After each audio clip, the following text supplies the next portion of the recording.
Boa noite. O gás assim embaixo é. Boa noite. Nota um pouquinho mais de energia. Sabia que a maioria das vezes não é que nos falte forças, é que nós não as mobilizamos. Estar aí. Basta que a gente se disponha. E quando a gente se dispõe, a gente faz a diferença. E esse é o elemento que nós precisamos nos apropriar para que nós não venhamos a cair numa armadilha extremamente perigosa, que é a armadilha de entregar ao outro aquilo que é nosso de direito, é nosso, como é? De forma primordial. Então, esse aspecto é importante. Quando a gente perguntou o segundo boa noite, vocês aí mudaram. Quanto, na grande maioria das vezes, para resolver a questão que vos trazem aqui, só basta que você faça isso. Busque de dentro, desperte e aí faça acontecer. Por que eu estou dizendo desperte? Veja só, a temática de hoje é o drama na sombra. Eu trouxe a sequenciazinha de imagens que a sombra vai representar aquele elemento escondido. O drama, aquilo que se desenrolou, a dor, a angústia, por cima daquilo, por trás daquilo. Então veja só, a imagem do sofrimento, né? A imagem da dor. A dor de per si, ela não vai transformar ninguém. Então,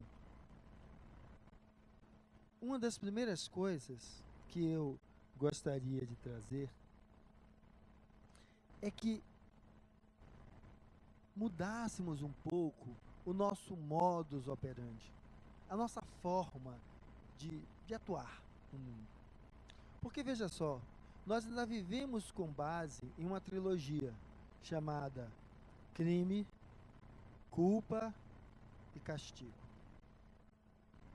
Nós não conseguimos ainda integrar a ideia de que quando se descrevia castigo, era como se o castigo levasse o criminoso a entronizar a ideia de que aquilo foi um crime. Essa era a visão. Então, o bolo lá na criança que se dava com aquela palmatória antiga, com aquela dor, ele iria entender que aquilo lá foi um erro. Não precisa discutir mais se isso é o método que faz com que essa mudança aconteça. Basta que a gente olhe para a nossa sociedade, para o mundo, como as coisas se desenrolam, e a gente olhe para a gente mesmo. Agora veja que por mais que fique claro entender que não é a porrada que conserta, nós ainda continuamos a nos mover como se o castigo fosse a forma de reparação dos danos. E por isso, o drama na sombra. Porque ao ter feito determinada coisa, da qual eu me envergonho, a qual eu olho agora e temo, eu começo a me castigar por isso. E lógico, é preciso mudar? É preciso mudar porque, mesmo se a gente pegar aquele conto de que Adão e Eva e a maçã, certo? Os dois viviam uma vida linda e maravilhosa, eles não sabiam que era sexo, né? E comeu a maçã e depois da maçã descobriu que um tem um órgão genital, o outro tem o outro, e para que serve aquilo, certo? Mas veja só, é tido como o pecado original. Qual foi a postura de Deus? Exterminou a vida deles? Castrou a vida deles? Não, certo? Agora você viverá do seu suor. Se sustente e toque o barco, construa a sua vida. Em algum momento ele disse que destruiu tudo, que acabou tudo. Não. Ele entrega ao homem a vida. O que é isso? Isso é uma linguagem metafórica. Em que sentido? Um cachorrinho que você tem em casa, um gato. Tem gente que cria até cobra, né, jiboia dentro de casa. Jararaca, às vezes o pessoal chama aqui a sogra, né? Só para brincar um pouquinho, mas cria animais em casa. Se você não alimentá-los, não cuidar deles, eles morrem, não é isso? Não tem quem dê o alimento, não tem lá quem cuide lá das coisas, eles morrem. O animal selvagem não, porque ele vai se virar lá no ambiente. Mas o seu de casa, ele não vai conseguir pegar o telefone e dizer, diz que pizza, certo? Diz que dog. Não tem isso. Então, toda a vida dele depende de uma tutoria, certo? Veja que esse ser é limitado. Então vamos olhar o exemplo que eu coloquei da própria jiboia, né? O cara cria lá a jiboia em casa, pega pintinho, ratinho, dá para a jiboia comer. Vida miserável, comparada com a vida dessa jiboia do habitat natural. O habitat natural, ela vive como? Será que a jiboia vive melhor dentro de um apartamento, criada por alguém, ou vive na natureza? E aí vamos começar a olhar que, primeiro, depende do ponto de vista. Vamos olhar do ponto de vista da jiboia, certo? Então, veja só, o que é que, se nós conseguimos entender que na vida selvagem esse animal vai viver livre e melhor, e nós como tutores seríamos então capazes de devolvê-los a esta vida se verdadeiramente estamos pensando nele. Se eu estiver pensando na jiboia, vou devolver ela para o habitat dela. Agora, se eu quiser a jiboia como um souvenir, um brindezinho que fica lá para todo mundo chegar a achar bonito com a jiboia no pescoço, eu estou pensando então no outro em mim. Estou pensando só em mim. Só em mim. Então imagina, esse Deus que a gente evoca tem que ser maior do que a gente, né? Porque senão não é.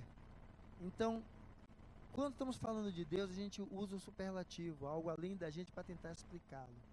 Então, se eu como humano não faria isso com a pobre da jiboia, o que foi que Deus fez dentro dessa imagem metafórica? Nos deu a liberdade. Diferente desse bichinho que não sabe como ir atrás e fazer com que as coisas aconteçam, ele nos deu a liberdade. Nós somos capazes de prover o nosso alimento. No passado se achava que algumas décadas anteriores, a humanidade estaria no inferno por falta de alimento.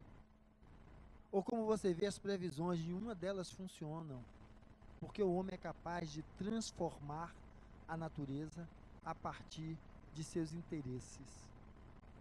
Então, quando se achava que iria acabar o alimento, ainda tem alimento aí, ainda tem como se produzir mais. Então, o homem tem essa liberdade, ou seja, Deus não castrou o homem, devolveu a ele a sua liberdade. Construa a sua vida. Faça a cama onde você quer se deitar. Ou seja, ele simplesmente diz o que? Você é o Senhor de sua história. E aí alguns vão dizer, não, mas nós temos que servir ao Senhor. E aí agora, tirando a imagem de Deus, usando o vocábulo Senhor, que foi no qual foi constituída a imagem do Cristo, o Senhor, certo? Então, para fazer ao Senhor, o Senhor disse que não estava em nenhum templo, em nenhum lugar. Quem quisesse fazer a Ele, que fizesse aqueles pequeninos que necessitam. Aqueles que estão precisando. Aqueles que estão doentes. Quando você faz a eles, é ao Cristo que você faz. É ao Senhor que você faz. Então, nós devemos ao Senhor. E esse Senhor se chama sociedade. Nós devemos devolver à sociedade aquilo que ela nos dá. Mas dá como, Fernando? Me dá miséria, assalto. Não. Esse mesmo direito à liberdade. Nós buscamos, temos que nas nossas atitudes começar a fazer isso. Mas que diacho isso tem a ver com o negócio da obsessão que acontece aqui, que estão atrás de mim, que eu estou adoecendo, e que fala esse capítulo sobre o drama. em quê? Aonde é que está a sombra? Justamente nisso que eu quero chegar. A primeira coisa é: diminua o fardo dessas pessoas que estão ao seu lado. Diminua o fardo. Como? A primeira coisa, diga para elas que tudo que lhes acontece é responsabilidade de quem? Porque quando a gente diz que Deus tirou daquele paraíso, que era o paraíso da ignorância, e nos colocou agora conscientes e responsáveis por nós mesmos, quem é responsável pelo que acontece com você? Só você. Tudo que acontece com você é resultado de suas escolhas. Conscientes a nível do ego, que é como você se apresenta ao mundo, ou consciente a nível do espírito.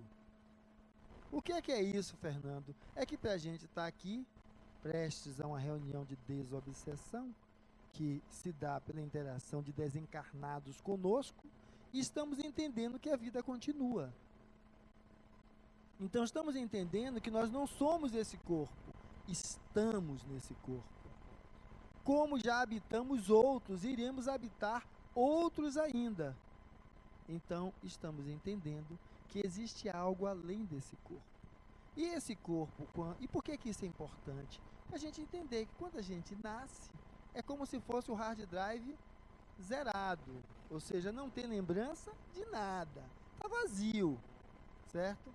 Mas veja que esse dito vazio, dois irmãos, criados na mesma família, do mesmo jeito, eram gêmeos, e um tem um comportamento diferente do outro, um tem uma personalidade diferente do outro. É por quê? Porque nós não somos discos vazios. Nós guardamos em nós tudo que nós integramos durante as nossas experiências anteriores de vida. E esses elementos é que vão ter agora uma nova chance, certo? Nessa reestruturação da vida que estamos vivendo. Então, ou seja, não é consciente ao ego, que só consegue acessar esta encarnação, mas consciente ao espírito, que já viveu várias. E aí como é que a gente vai entender isso? É que nessa passagem do livro, Drama nas Sombras, veja como era a imagem. É um conto, uma história. É a história de João, que era apaixonado por Maria. E Maria conhece José. E daqui a pouco Maria começa a se apaixonar por José. E aí Maria não se interessa por João. Diz a João que finish. João se sente destruído e traído, porque ele é que ama Maria e não José. E como o amor dele tem o direcionamento de saciar apenas o desejo dele e não dela, é um amor egoísta, porque ele só sacia a mim. Eu não quero saber se ela me ama ou não. Eu quero saber que eu a amo e então eu a quero. Então o que é que ele faz? José tem uma febre, e aí nessa febre o João era enfermeiro, e cuidando ali do José, vendo Maria toda dedicada a José e ele morrendo de ciúmes, lá para as tantas, em vez de dar o remédio, ele dá o veneno. José morre, e aí ele acha que o campo está livre para ele. Só que o que é que acontece? Maria não se vincula. E ele começa a ser perseguido pelo quê? Algo que só ele sabia que fez. Porque podia ficar caladinho, ninguém sabia que ele tinha dado veneno. Ficava calado, conhecia Joana, Joaquina, Márcia, mas não. O peso ficou na cabeça dele. Não suportando esse peso de ter destruído a vida do outro, ele vai fazer o quê? Vai tirar a própria vida e se suicida. É um reforço, né? Se suicida. Mas ele vai lá e faz o quê? Pega um revólver e estilhaça a cabeça. E aí o que é que acontece? Estilha a sua cabeça, o que é que a gente vai entender? Sabe por que é que muitos desses espíritos estão aí? Porque eles ainda estão identificados com o corpo que utilizaram na última encarnação deles. Eles estão identificados com esse corpo e com o psiquismo daquela época que ele viveu. Então ele vê hoje como se fosse no passado. E como ele está fixado dessa forma, significa que aquilo que estava inscrito no corpo está inscrito na imagem mental que ele tem dele. Então, quando ele destruiu a cabeça com o tiro, qual foi a imagem que ele tinha? O cérebro se destroçou. E a partir daí, sem cérebro, a gente mexe o corpo? Não. Se não enquanto encarnado, não enquanto desencarnado. Mas, Fernando, o cérebro mexe o corpo porque são os neurônios que vão lá. Desencarnou, não tem neurônio, não tem corpo físico. Mas o que é que acontece? É que ele está preso à imagem daquele momento. Então ele se vê como o corpo daquele momento. E se vendo como tal, as vias de funcionamento se tornam como se fossem as mesmas. E ele vive esse drama de não conseguir mover, não conseguir ver, sabendo que é imagem, não conseguir ouvir, sabendo que é som. Ou seja, ele se congela em um momento. É a mesma coisa que acontece com quem está aí, perdendo tempo ao redor de vocês. Mas quando eu digo perdendo tempo, não é desmerecendo a motivação deles em estar ao lado de vocês, não. Porque cada um sabe a dor que lhe aperta, o calo que tem. E não dá para a gente falar da dor do outro, pois cada um só sabe na dimensão exata da sua própria dor. Mas o que é que eu estou dizendo que eles estão perdendo tempo? É porque, veja só, se ele continua lhe perseguindo, você está vivo, e não é mais aquele do passado, significa então que a vida continua. Se a vida continua, por que é que ele ainda está preso em vez de tocar a vida dele? Mas digamos que ele vai dizer o seguinte: mas a família, as coisas que ele tinha, que vocês destruíram, que vocês influenciaram, se você está vivo e ele está vivo, significa que essas outras pessoas também. Então a vida que continua não é só minha, não é só dele, é de todos nós. Então ele precisa despertar para isso. No momento que ele desperta para isso, aí em vez dele se ver como aquele corpo, ele vai se ver como espírito. Então, saindo daquela visão congelada, daquele cérebro esfacelado, ele vai poder se ver reconstituído. E aí, então, ele sai daquele drama. É a mesma coisa. Que eles possam se deslocar. Mas, Fernando, e por que diachos eles estão aqui até agora? Por que é que eles não mudaram? Eu faço oração de manhã, de tarde, de noite. Eu faço oração meio-dia. Eu boto milho no chão até para ficar de castigo, pedir a Deus que perdoe a mim. Eu dou sopa todo dia na minha varanda. E por que que ele não sai daqui? Porque veja só, filho aprende através de discurso ou de exemplo? Mas vamos deixar os filhos de lado, tá? A gente está trabalhando, cada um aqui nas suas funções. O chefe lhe ensina pelo discurso ou pelo exemplo? Pelo exemplo, né? Quando você tem um chefe que é comprometido e ele lhe cobra pelas coisas, você tem como contra-argumentar naquilo que você não fez por falta de comprometimento? Agora, quando é um chefe descomprometido que lhe cobra, você diz para ele o quê? Você faz assim ou pior. Então, não é autoritarismo, é autoridade. E a autoridade se adquire a partir de uma conduta condizente com aquilo em que você acredita. Então, não é uma crença da boca para fora, é verdadeiramente uma crença vivenciada, entranhada em você. Então, é a mesma coisa. Ensine que a vida é diferente. Como? Faça. Saia você do seu drama das sombras. Faça aquilo que precisa fazer.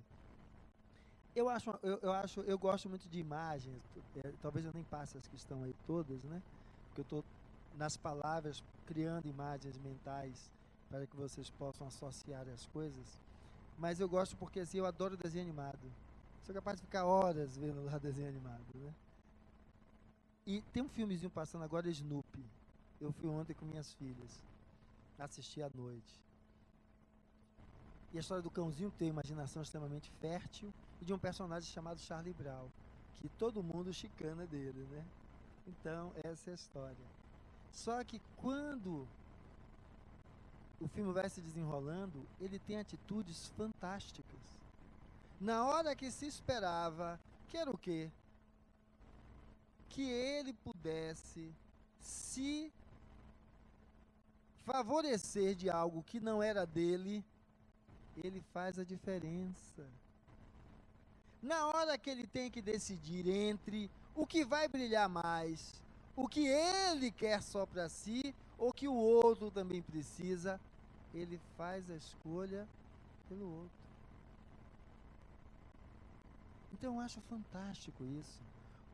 Quando a gente começa a, numa linguagem alinhada com a criança, começar a mostrar para ela valores. Por exemplo, mesmo que sempre seja exemplo de um personagem hipotético. E aí o que eu estou dizendo? Absorvam, integre esses elementos desses personagens hipotéticos. Porque são personagens que são criados a partir de possibilidades de comportamento nossa, que somos os personagens reais. Mas, Fernando, que diacho você está querendo chegar? É uma coisa simples. Você quer ensinar não. Se lembra que dizem que a gente atrai essas pessoas que estão ao lado de vocês? Pela nossa vibração? E a vibração não é ficar, certo? É aquele campo energético que é criado ao nosso redor, que advém dos nossos pensamentos, ideias e ações. Então, vamos começar a mudar. Mas, em que sentido, Fernando? É porque às vezes assim, eu faço uns raciocínios bem mastigados, não é desvalorizando a capacidade das pessoas, não. Eu acho que é um ranço interno. Porque como é que a gente, então, desfaz tudo isso? Porque veja o seguinte, tem uma coisa que é certa, vocês vão morrer. Todos. Eu espero que antes de mim para me receber, que eu sou meio atordoado, quando eu chegar lá eu tenho pessoas para me receber. Todos vão morrer. Imagine que esses estão aí com você, são aqueles que viveram ontem, morreram, e hoje estão vivendo como se tivessem no ontem. Então veja que chance magnífica vocês têm. Amanhã, bote aí alguns anos, vocês vão estar querendo viver uma vida, já que a vida continua, de construções, de encontros, certo? De edificações, ou vão estar querendo viver o que eles estão vivendo aí agora, ao redor de vocês, porque lá na frente serão vocês os obsessores deles ou de outros que voltaram, e vocês estão congelados no tempo, assim como eles estão agora. Então qual é o exercício? Construa a sua história do amanhã a partir de uma mudança da sua postura no hoje. Se desatrele do outro. Aprenda a fazer algo que está no núcleo da oração máxima ensinada pelo Cristo para o contato com o sagrado. Perdoai as nossas ofensas à medida que nós perdoamos a quem nos tem ofendido. Porque o que me acorrenta o outro não é o que ele faz de mim, é o que eu faço daquilo que ele faz de mim. É isso que me acorrenta. Porque ele me olha como um marginal. E eu posso, como marginal, estar sendo visto por vocês, porque tenho 12 anos, aquele shortinho curto, uma arma na mão e uma pedra de crack do outro lado. Marginal à margem. Me descrever como tal, e eu posso fazer o contrário. Não aceitar ser o que vocês enxergam de mim. Eu dizer que sou eu que determino o que eu sou. Eu não vivo à sombra do seu olhar, mas vivo em cima do determinismo, do meu olhar sobre mim. E é assim que aquela mulher, que era pobre, e que o marido era o pedreiro, e que no dia que chegou em casa, espancou ela toda, porque ele achava que ela era uma ignorante tapada, e que ia depender dele a vida toda, porque não sabia fazer um ó com o fundo do copo, e no dia seguinte, quando ele chega em casa, não encontra nem a mulher, nem os filhos. Porque ela disse que não iria viver sendo massacrada, sendo humilhada por ninguém. Botou os filhos embaixo do braço e caiu no mundo. Porque trabalho para ela não era vergonha, e criou a família dela. Isso é a história de muitas dessas mulheres. Mas vamos tirar, porque às vezes ela não precisa sair não. A criatura mesmo se pica, porque ele quer trocar aquela de 30 por uma de 18 ou de 17. Que é a história de muitas mulheres dessa favela que tem aí atrás, que trabalham para manter e sustentar a família. Agora, essa mulher pode fazer diferente, e pode ser diferente ainda, porque ela pode ainda estudar, ela pode se formar e construir uma outra história. Mas você vai dizer, mas quem vive lá no fundo como se fosse uma vida de dejetos, lá vivendo no interior, sendo capinador de mato, vai chegar aonde? Nós temos alguém que foi assim, era trabalhadora rural, que vivia lá no canto, e foi uma das candidatas a presidente desse país. E talvez se lance de novo como candidata a uma das a presidência desse país. Marina. Eu não estou falando da mulher, porque eu não conheço, mas estou falando de como você pode dar à sua trajetória o tom que você quiser. Você decide a sua trajetória. Agora você pode ficar num lugar cômodo e dizer, mas dizem que eu sou assim. Mas aonde é que eu quero chegar? É uma coisa simples. Não se importe com quem está ao seu lado. Agora busque fazer a sua parte.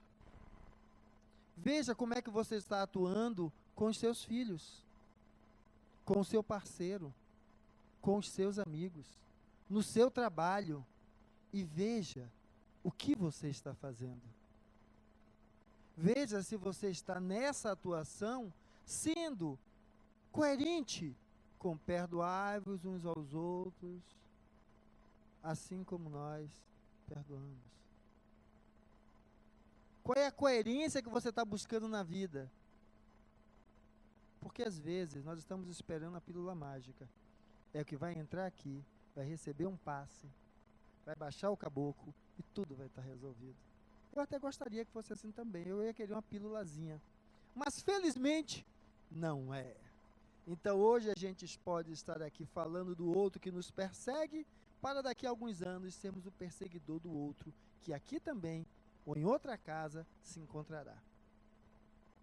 Então o drama da sombra é toda vez que você está depositando no outro a sua felicidade ou a sua infelicidade. E esse drama pode se resolver onde você encontra uma harmonia, quando agora você começa a dizer que é você. Porque veja, que Deus é esse que vai permitir que eu destrua a vida de Joana. Mas Fernando, você realmente tirou a vida de Joana. Não. Joana, para se reharmonizar consigo mesmo, atraiu para si a ideia de ter a vida ceifada brutalmente. Eu que acho que fui o agente, eu apenas fui instrumento daquilo que, se não fosse eu, um outro agente iria participar daquele contexto. Porque nós escolhemos. E aí nós vamos entender que esse equilíbrio, ele existe quando entendemos que o que existe não é morte, é vida além da vida. Então, viva construindo uma vida do agora, mas liberta dos outros. Não fique julgando, criticando ninguém. Faça a sua jornada. Ah, mas o outro está contra mim. Problema dele. Faça a sua parte. Porque o tempo que você perde se preocupando com ele, você deixa de utilizar, planejando o que seja útil para modificar, para fazer com que você faça a diferença. Se lembra aquele boa noite? Que vocês automaticamente fizeram boa noite? Mas se você estivesse olhando o vizinho do lado, não iam nem ter ouvido perguntar de novo. não iam ter escutado. E às vezes isso que acontece. A gente está dirigindo e o cara da frente está fazendo alguma barbeiragem e a gente está brigando, xingando, pintando de acho e não olhou para o retrovisor e não viu que as duas pistas ao lado estavam livres.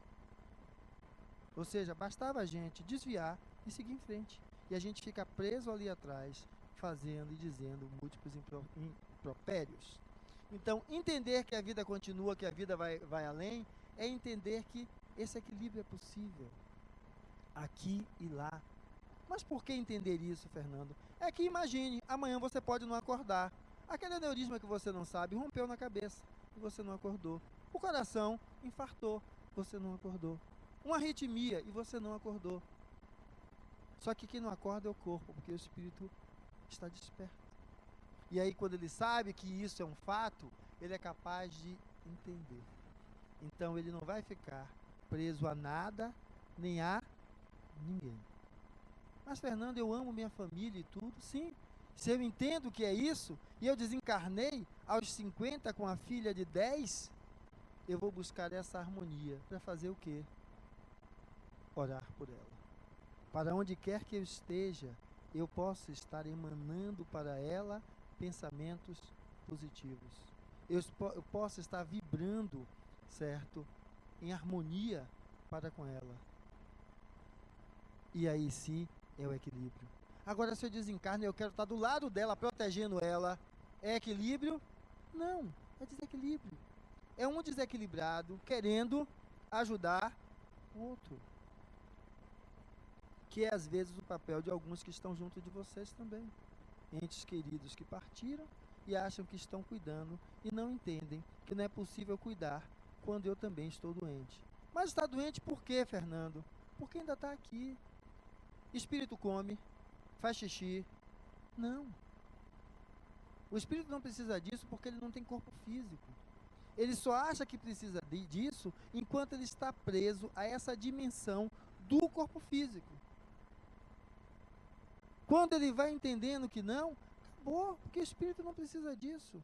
Aí por isso que está viciado, querendo fumar cocaína, cheirar cocaína, fumar maconha, beber. Porque não entende que já foi. E tem outras experiências a vivenciar lá. Então, quando a gente desperta, a gente vai fazer com que essa jornada, que é a jornada da vida, tenha um brilho particular em cada uma de suas etapas. Mas, Fernando, eu estou aqui já aos 70 anos, e aí eu perdi minha vida. Não perdeu, não. Cada etapa da sua vida teve o melhor brilho possível que você podia dar. Porque foi o que aconteceu. Nós sempre fazemos o que há de melhor, no sentido do que nos é possível. Ah, mas não, eu podia ter feito de outro jeito. Não podia não, que se pudesse teria feito. Não podia, porque talvez deixou que o egoísmo, a raiva, o orgulho lhe impedisse. Então não podia. Porque se pudesse, não tinha deixado a raiva, o egoísmo, o orgulho lhe impedir de fazer. Aí nós vamos começar a entender que nesse sentido vamos poder valorizar cada uma das etapas. Porque não estamos falando da etapa de um corpo, mas sim de cada fase de aprendizado nossa na vida. Porque enquanto criança, eu tenho um arcabouço de experiências. Já lá na senilidade, eu tenho um outro arcabouço de experiência que sempre houve. E o que é que eu faço dessa história? O que é que eu conto com essa história? Eu aprendo através dos erros ou eu ainda vivo chorando sobre cada um dos erros? Porque é o chorar sobre cada um dos erros que faz com que eu viva o meu drama na sombra da minha consciência. Então, a ideia que ele nos pede é que a gente entenda o que o Cristo diz: vinde a mim todos vós que estáis aflitos e sobrecarregados, que eu vos aliviarei. E aí às vezes a gente bota uns milhozinhos, um sal grosso, de frente para a cruz. Eu entendo essa frase de um outro jeito. O Cristo não disse que está no coração dos homens? Da criança, do presidiário, do seu vizinho, daquela reunião de condomínio que dá vontade de matar ele, do seu patrão, que lhe subjuga e dá o aumento para o outro. Ele está ali. Então, vinde a mim passe a lidar com o outro, vendo nele Jesus. Mas que Jesus, Fernando? O cara é o cão de caçolão. Não tem Jesus ali. Não tem. O mestre disse o seguinte: se tiverdes fé do tamanho de um grão de mostarda, direi a essa montanha, mova-se, ela se moverá. E ele diz o quê? Vocês poderão fazer até mais do que o que eu fiz. Veja só, nós éramos uma coisa assim maravilhosa, extremamente evoluída naquela época. Conte comigo, Jesus, para todas as horas. Na hora que ele precisou, o que mais disse que ia contar, conta-se liricamente que o negou 3 vezes, que foi Pedro. Que nós somos assim.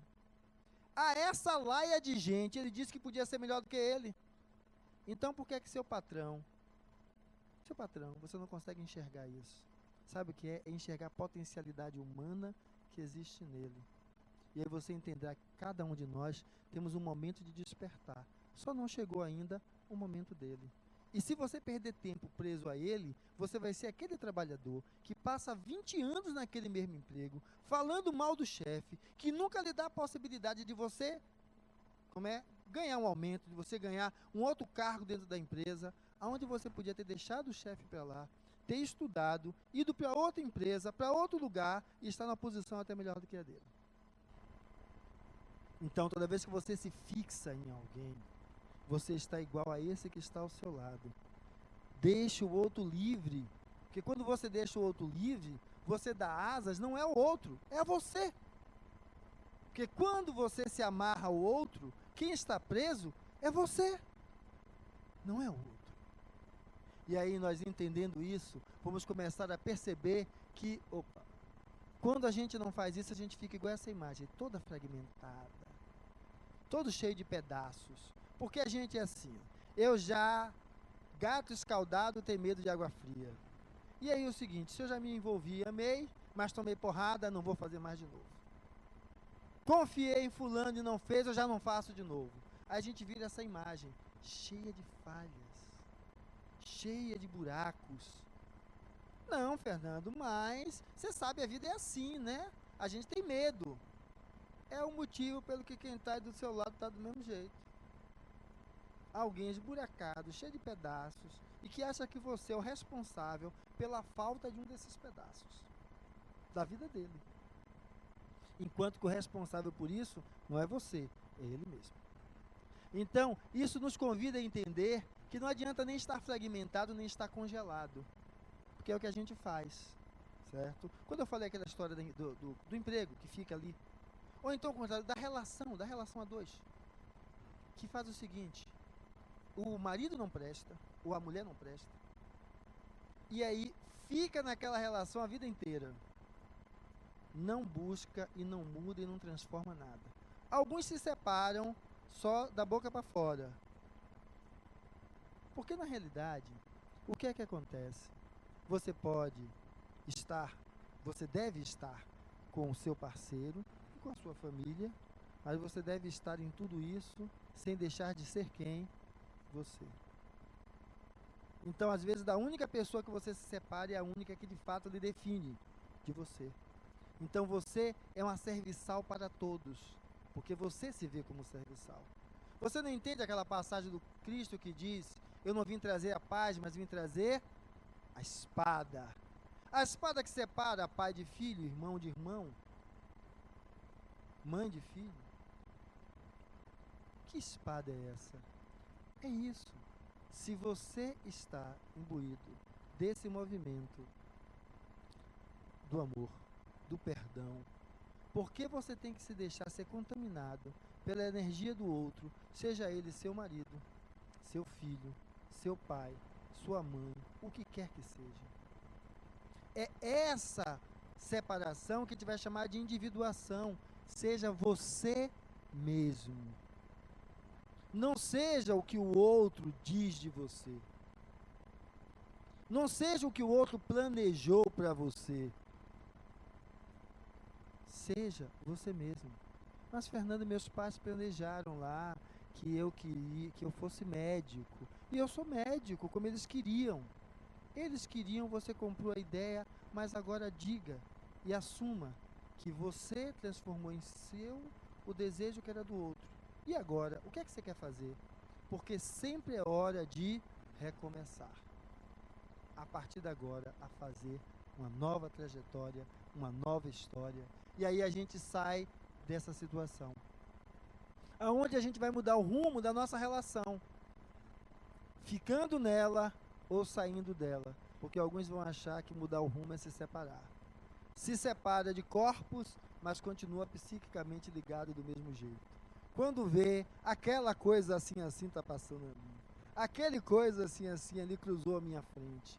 Não consegue seguir a própria vida. Está amarrado ao outro, igual a esse que está aí encangado nas suas costas. Aprenda a lidar com isso. Mas alguns vão dizer assim, como é? Não, mas eu não me separo, eu estou com fulana. E não está. Verdadeiramente não está. Quer dizer que está casado, ou seja, está, quando falando casamento, está numa aliança com o outro. É uma vida em construção conjunta. Não quer dizer ele estar vivendo matrimonialmente, juntos na mesma cama ou não. A sua relação com o outro é de construção conjunta. Mas, Fernando, como é que a gente constrói? Daqui a pouco o outro vai nos apunhala, apronta com a gente. Mas é assim, se a gente não se expor, a gente não vivencia, a gente não aprende. Então, a ideia é que a gente se descongele e se considere esse ser livre. E que para ser livre temos que ser capazes de entender que a maioria dos embates que existem, por isso o drama na sombra, é aonde dentro de nós mesmos. Então, se olha no espelho. Se olha no espelho. Tenha capacidade e coragem de encarar você mesmo. Mas como essa história que eu vou me encarar, que eu vou saber, ficar olhando lá? Sabe qual é o melhor espelho que existe? O outro. Se eu botar qualquer um de vocês aqui na frente para descrever alguém, quando você termina de descrever, eu conheço muito mais de você do que desse alguém. Porque quando você descreve alguém, você está demonstrando a lente que você usa para enxergar o mundo. Então, olhe como você está se relacionando, como você vê o outro, no que você aponta, no que você critica, como você acolhe, como você é capaz de denegrir. Aí você vai estar vendo você. O defeito que você fala do outro, veja como aquilo se expressa também em você. E aí nós vamos começar a entender que quando a gente faz isso, se lembra que eu disse aquela história do Cristo que veio trazer a espada? Se eu entendo em mim, por que eu vou estar criticando no outro? Fernando, é porque na vida passada você me queimou em óleo fervente. Por isso eu lhe persigo. E eu vou dizer para ele, se fosse você a ter me queimado em óleo fervente e eu lembrasse, eu faria com você pior do que o que você está fazendo comigo. A diferença é que eu começo a enxergar que cada vez que eu começo a perder tempo em planejar algo para você pior do que o que você fez comigo, quem está deixando de viver sou eu. Então, siga seu caminho. Mas eu não preciso negar que o sentimento existe em mim. Mas o que eu faço desse sentimento é uma outra coisa. Aí é que nós somos chamados, então, a buscar perceber que justamente essa é uma das máximas mais fantásticas. Tomai sobre vós o meu jugo e aprendei comigo que sou brando e humilde de coração. E achareis repouso para vossas almas, pois é suave o meu jugo e leve o meu fardo. Então, quer acabar o drama na sombra? Aprenda a relativizar as coisas. Entenda. Mas, Fernando, eu tirei um filho aos 20 anos. Eu já estava... eu abortei. Perdoe-se. Aquilo foi fruto da sua capacidade de ver o mundo naquela época. Se desapegue daquele momento. Então quer dizer que é simplesmente dizer, eu não tenho mais culpa, eu não tenho mais preocupação com isso e acabou. Não. É porque se você disser que acabou e o acabou foi da boca para fora, você vai estar repetindo de maneira similar em outras coisas. Porque o que você não teve na hora que fez o aborto foi a capacidade de valorizar a vida. E essa incapacidade de valorizar a vida vai se expressar em outras atitudes suas. Agora, se você aprendeu com aquilo doeu realmente na pele, você vai aprender a não fazer aquilo. E uma das coisas que você vai aprender a não fazer aquilo é quando você vê outro que fez, em vez de você incriminá-lo, você vai compreender. E é assim que a gente faz com que esses embates se dissolvam e possamos chegar a uma harmonia, a um equilíbrio. E aí então deixa de ser drama, porque a gente começa a aprender a lidar com duas linhas de embate: nós e a imagem social, nós e a imagem idealizada de si mesmo, nós e a imagem familiar, que a família constrói e que a gente às vezes vive querendo correr atrás de ser o que outros projetaram pra gente. Mas Fernanda, você colocou ali imagem idealizada. Não é só que eu projetei, não. É que eu projetei ela como uma forma de me sentir aceito, incluso lá entre os outros. E aí a gente possa perceber também que os nossos desejos, os nossos instintos e as nossas emoções são outros elementos que também ditam o que somos. Então vamos buscar olhar para tudo isso e poder perceber que isso só é possível ser olhado se nós formos capazes de admitir os equívocos e falhas da nossa personalidade, para aprender com os erros. E aí quando a gente consegue fazer isso, a gente vai conseguir entender o que é necessário para fazer a mudança. Porque sabe por que não é simples essa pessoa que está aí sair?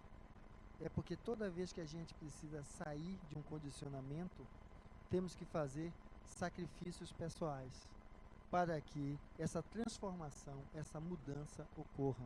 Ou seja, barrigudinho, se não quiser estar aqui de frente com a camisa de lista de bolinha, onde a bolinha é a barriga, eu tenho que sair do condicionamento de fazer do comer um principal prazer de minha vida. Porque se o principal prazer de minha vida fosse viver, eu como médico saberia que a circunferência abdominal maior aumenta o risco de infarto e de AVC. Então, em vez de botar o prazer da vida em um garfo, em um prato, eu vou botar o prazer da vida em outra coisa. Não desprezando o prazer do garfo e do prato, mas relativizando, para que eu não faça dele meu viver. Entendendo que eu como para viver, eu não vivo para comer. E aí a gente consegue criar essa harmonia que está tão bem expressa aí nessa imagem que junta noite e dia, um lado e outro, e que a gente possa perguntar para a gente mesmo: o que é que a gente pode fazer para viver mais livre? Se libertando, ou seja, deixando de ser o carrasco do outro. Não queira definir como seus filhos têm que ser ou o que eles têm que alcançar. O que seu marido, seu parceiro ou parceira tem que ser ou tem que alcançar. Porque aí você vai deixar de viver na ansiedade do que o outro ainda não é, da forma que você quer e nunca vai ser, para começar a perguntar: e como eu posso ser melhor? Então talvez não seja o outro fazer menos barulho, e eu me tornar mais tolerante ao barulho, ou eu buscar uma outra atividade que não me deixe apenas voltada ao barulho.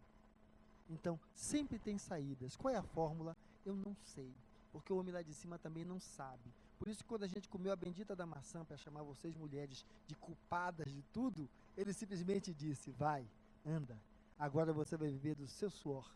Ou seja, todos nós só vivemos do nosso trabalho, do nosso esforço.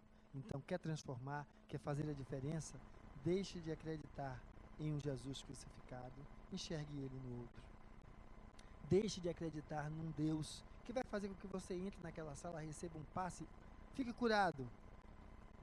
Mas, Fernando, quer dizer que lá dentro não cura, não resolve esse problema? Resolve sim, mas se você continuar como é, daqui a um tempinho, você vai atrair outro igualzinho junto de você. Porque como você tirou, você sente falta e você chama outro para o lugar de novo. Agora, se você muda a sua forma de ser, passando a ser então essa pessoa que integra um olhar de compreensão e não só de crítica sobre o outro, uma pessoa capaz de perdoar a si e também perdoar ao outro. Como mágica, não, é um elemento processual. O que é processual? Eu vou aprendendo a fazer isso. Porque não adianta dizer eu me perdoo porque eu abortei, porque eu ainda sinto a dor disso. Eu preciso me perdoar pela minha ignorância. E cada vez que a vida me der uma oportunidade de estar fazendo a diferença, porque já olho diferente, eu me colocar para fazer essa diferença. Então eu construo outro significado. E aí sim, esse significado dá solidez. Aí eu poder dizer que eu abortei, mas eu aprendi que uma vida deve sempre se valorizar e não jogar através do ralo. E isso que é sair do drama da sombra, porque aí você se torna capaz de dizer para você mesmo, eu abortei. Dizer para você mesmo, eu roubei, eu matei, eu tirei, eu desejei a parte ruim. Eu quero até apertar o pescoço de minha sogra, mas eu sei que se apertar o pescoço não resolve. Primeiro que se ela morrer, vai ficar atrás de mim depois. Segundo, porque eu não transformo ninguém apertando o pescoço. Eu não posso negar a vontade que é em mim. Mas eu não posso nem dizer para ela, que se eu disser para ela, o negócio vai ser pior ainda. Preciso pelo menos dizer para quem? Para mim. Porque então, se eu estiver frente a frente com minha sogra, num daqueles embates, eu já vou ficar com 3 pés atrás. Por quê? Porque se eu ficar bem coladinho dela, vai lá que eu aperto o pescoço. Certo? Então, ou seja, se reconheça que apertar o pescoço é só uma imagem aí, como é? Plástica. Ou seja, se reconheça. Você se reconhecendo, você vai respeitar os seus limites. Você vai então lidar com a vida de uma maneira diferenciada, não colocando mais sobre o outro, mas sim sobre você.